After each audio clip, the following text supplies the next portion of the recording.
Sa forex trading, kahit maliit na galaw ng presyo ay may malaking epekto ito na kita or talo natin sa trading.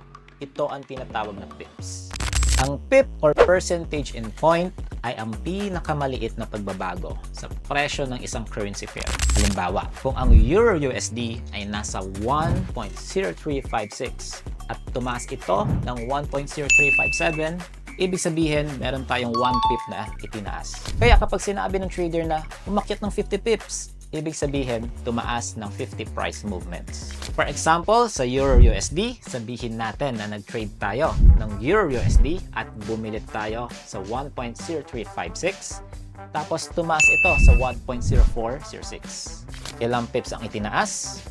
1.0406 minus 1.0356 equals 50 pips. So kung nag-trade tayo ng 1 standard lot, bawat pip ay worth $10. 50 pips times $10 equals $500 na profit. Another example natin, sa USD JPY naman tayo. If ever na nag-trade tayo ng USD JPY, kung bumili tayo sa price na 15200, tapos tumaas ito sa 152.50, ibig sabihin tumaas ito ng 50 pips. At kung nag-trade ka ng 1 standard lot, bawat pip ay worth 1,000 yen or humigit kumulang $9.50. 50 pips times $9.50 equals $475 na profit.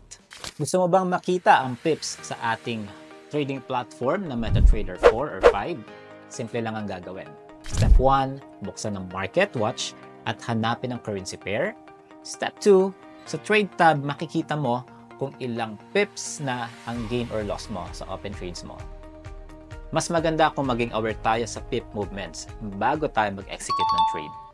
Ngayon alam na natin kung paano gumagalaw ang presyo gamit ang pips, pero paano kaya kung maliit ang puhunan mo?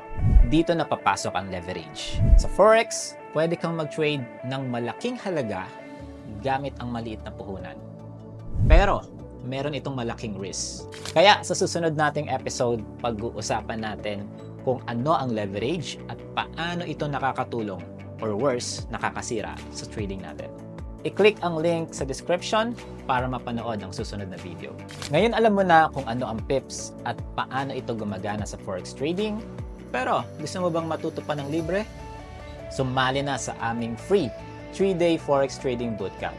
Mag-register na sa link na makikita nyo sa description or comment section.